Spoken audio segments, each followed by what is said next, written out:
Oke guys, sebelum kita mulai ada baiknya dibantu like video ini, dan bagi yang baru bergabung silahkan tekan dulu tombol subscribe dan aktifkan loncengnya.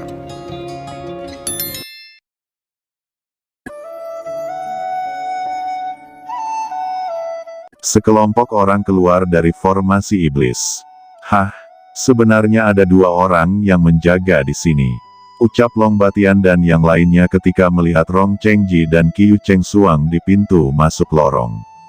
Rong Chengji sangat senang saat melihat Rao Yuangeng. Long Batian langsung mengeluarkan perintah untuk keduanya segera memimpin jalan tanpa sopan. Begitu banyak saluran, harus pilih yang mana, ucap semua orang ketika sampai di sebuah lorong besar.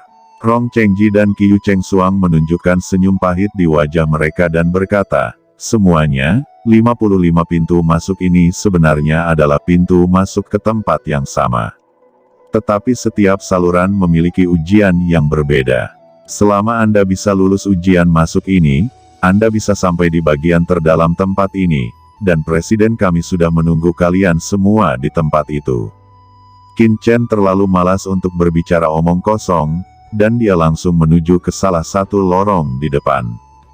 Fu Qiankun, Rong Chengji, dan Lu Zian tidak mengikuti Qin Chen, tetapi memilih saluran lainnya. Mata Long Batian berkedip, dia berkata pada bawahannya, kamu, pergi ke lorong itu. Sambil menunjuk ke lorong yang telah dimasuki Qin Chen sebelumnya. Bi Hongyu terkejut dan menyadari bahwa Long Batian ingin dia mengikuti Qin Chen.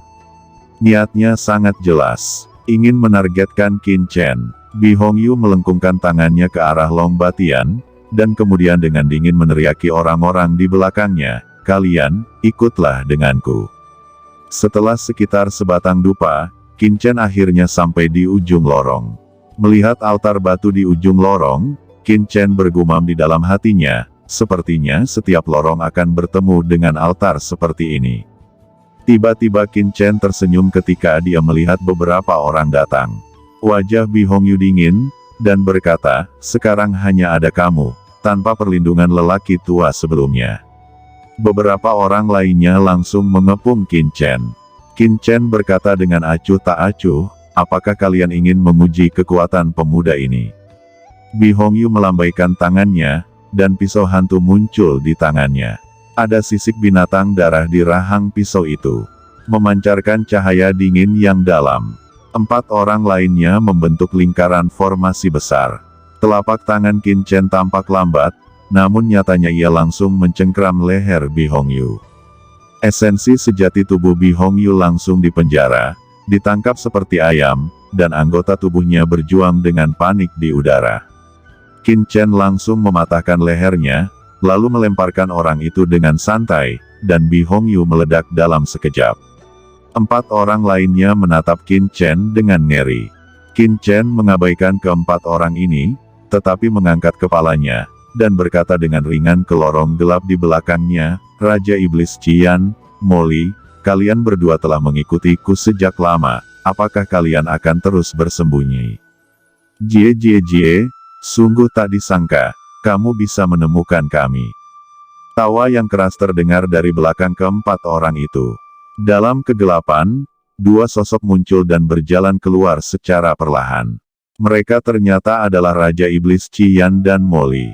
Qin Chen tidak menyangka bahwa itu adalah Raja Iblis Qian dan Molly. Setelah melihat bahwa itu adalah mereka, Qin Chen langsung kehilangan minatnya. Karena Qin Chen tidak ingin membunuh keduanya untuk saat ini. Raja Iblis Qian dan Molly belum mengetahui identitas Qin Chen yang sebenarnya, mereka hanya penasaran dengan pemimpin muda Orde Hitam. Melihat Qin Chen pergi, Tuan Qian, apa yang harus kita lakukan selanjutnya? Ucap Molly dengan cemas. Ayo pergi juga dan masuk ke altar, ucap Raja Iblis Qian. Molly berkata, tapi orang itu tahu siapa kita. Qian menjawab, meskipun orang ini tahu siapa kita, dia tidak mengungkapkannya ketika berada di luar. Dapat dilihat bahwa pihak lain tidak ingin mengungkapkan identitas kita. Jika tidak, apakah Anda pikir kita berdua masih bisa berjalan di sini hidup-hidup? Qian Dimen menyipitkan matanya, pikirannya masih sangat jernih. Molly terkejut mendengar itu, dan memang seperti ini faktanya. Jika orang itu ingin membunuh mereka, dia hanya perlu mengungkapkan identitas mereka ketika mereka berada di alun-alun sebelumnya. Kaisar Pil dan yang lainnya pasti akan bergabung melawan mereka. Sambil berbicara, keduanya secara bersamaan melangkah ke altar di depan. Pada saat ini, Qin Chen juga terbungkus kekuatan tak terlihat. Pemandangan di sekitarnya berubah. Dia tiba-tiba berdiri sendirian di sebuah gurun. Di atas gurun, pasir dan batu beterbangan. Qin Chen mengulurkan tangannya, dan pasir kuning bertiup di tangannya, berderai, sangat kasar. Tiba-tiba, pasir kuning yang tak terhitung jumlahnya memadat. Mengembun menjadi raksasa, menjulang megah, setinggi beberapa kaki. Mata Qin Chen acuh tak acuh, dan dia tiba-tiba mengoperasikan teknik terlarang jiwa surgawi. Dia tahu bahwa segala sesuatu di depannya hanyalah ilusi, Wan Senju. Tiba-tiba Qin Chen telah berdiri di sekitar orang-orang top Tianlei City. Qin Chen menoleh, dia melihat pria parubaya dengan mata elang menatapnya dengan dingin. Saudara Chen, kamu akhirnya berhasil lolos, orang ini adalah Presiden Sekte Pertarungan, Wu Yong. Jangan pedulikan dia, bisik Rao Yuangeng. Selain Wu Yong, Presiden Gedung Tiansun, Gong Sun Se, dan Presiden Sekte Bulan Gelap, Jia Li, juga terlihat di sana. Berdiri di tengah-tengah kerumunan, sesosok yang setingkat dengan Gong Sun Se juga turut hadir. Itu adalah Zhai Xiangming, Ketua Kamar Dagang Xingsu. Gedung Tiansun, Sekte Pertarungan, Kamar Dagang Xingsu, Sekte Bulan Gelap, Paviliun di Zheng dan Tianyi dan Lou. Keenam kekuatan ini adalah 6 kekuatan teratas di Sky Thunder City, mewakili 6 orang paling kuat di Sky Thunder City. Bergabungnya kekuatan luar seperti keluarga Long membuat banyak kekuatan di kota Tianlei merasakan tekanan yang kuat. Tak lama kemudian, sekelompok pria kuat seperti Kaisar Pil Jijing dan Long Batian juga muncul. Selain mereka, Fu Qiankun, Rong Chengji dan lainnya, juga muncul satu demi satu. Kalian semua adalah penguasa kekuatan teratas kota Guntur ini. Tanya Long Batian, mata mereka langsung tertuju pada Gong Sun Se dan yang lainnya, dan mata kedua kekuatan itu bertabrakan, menyebabkan suasana di lapangan tiba-tiba menjadi sangat aneh. Lu Zian juga lulus penilaian, pertama memberi hormat kepada Qin Chen, dan kemudian dengan cepat menyapu ke sisi kota Tianlei. Kamu adalah kekuatan utama daratan, merupakan suatu kehormatan untuk melihat Anda semua. Jawab Gong Sun Se, berhenti bicara omong kosong, aku tidak punya waktu untuk berbicara dengan kalian. Kalian telah berada di sini untuk waktu yang lama, apa yang terjadi di sini? Mungkinkah ada masalah? Ucap Sangguan Gufeng berkata dengan acuh tak acuh ketika dia datang. Qin Chen selalu memperhatikan gerak-gerik Presiden Wu Yong, dan benar saja, ada suatu hubungan tersembunyi di antara mereka. Presiden Gong Sun Ze berkata, ternyata itu senior Sangguan Gufeng, kami belum mengeksplorasi lebih lanjut. Karena kami terjebak di sini dan tidak bisa bergerak maju. Ucap Gong Sun Ze tersenyum pahit. Kemudian melanjutkan, semua orang telah melihat 18 pilar di depan Anda. Setelah penelitian saya, pilar ini adalah susunan yang sangat istimewa yang membutuhkan esensi dan darah tingkat atas yang berbeda untuk membukanya. Dan saat kami bersatu, hanya 6 pilar yang bisa diaktifkan. Semua orang melihat sekeliling, dan memang benar bahwa pilar-pilar ini sangat istimewa, dalam formasi yang aneh, dan di atas 6 pilar batu, ada 6 sidik jari berwarna darah, sidik jari itu bersinar terang, memancarkan aura misterius. Qin Chen akhirnya mengerti, tidak mengherankan bahwa banyak penguasa kota Guntur Langit tidak terus melangkah lebih dalam dan menyebarkan berita, bukan karena mereka tidak mau, tetapi mereka tidak bisa. Di sini, harus ada jenis penilaian tertentu. Ini adalah semacam pembatasan, Qin Chen tidak asing, karena telah melaluinya di banyak alam rahasia, dan perlu mencapai tingkat tertentu untuk mengaktifkan pilar itu. Misalnya, di dunia Yu kuno, Anda hanya bisa masuk jika di bawah ranah Kaisar Wu. Dan 18 pilar batu ini harus memiliki batas basis budidaya, dan mereka harus mencapai tingkat tertentu sebelum dapat dibuka, dan ini juga membuat Qin Chen lebih waspada. Di pihak pasukan utama, tentu saja Lou Zimo yang muncul pertama kalinya, dia langsung mengaktifkan dis 7 bintang untuk menutupi salah satu pilar batu. Tiba-tiba, batasan yang tidak jelas muncul di pilar batu. Lou Zimo mengamati selama 1 jam penuh, lalu menyimpan instrumen Qixuan Dou Tianxing, dis 7 bintang. Jika itu masalahnya, apa yang kamu tunggu? Ucap Long Batian menunjuk ke Wudi raksasa di antara kerumunan dan berkata dengan dingin, kamu, pergi dan olesi darahmu.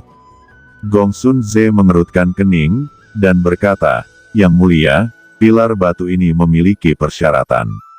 Esensi dan darah Kaisar Wu tidak berguna, Long Batian, cepatlah.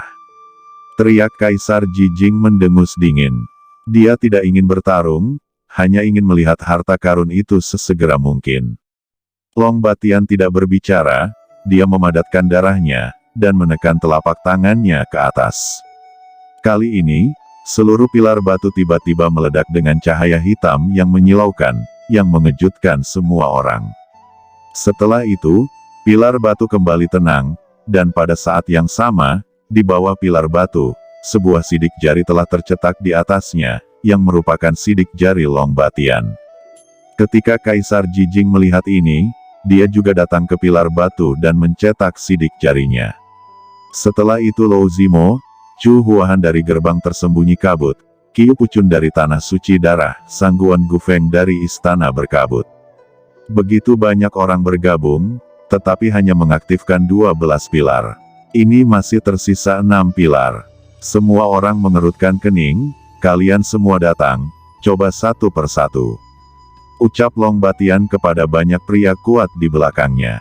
Prajurit ini juga melangkah maju satu demi satu, tetapi tidak ada dari mereka yang bisa mengaktifkan pilar batu itu.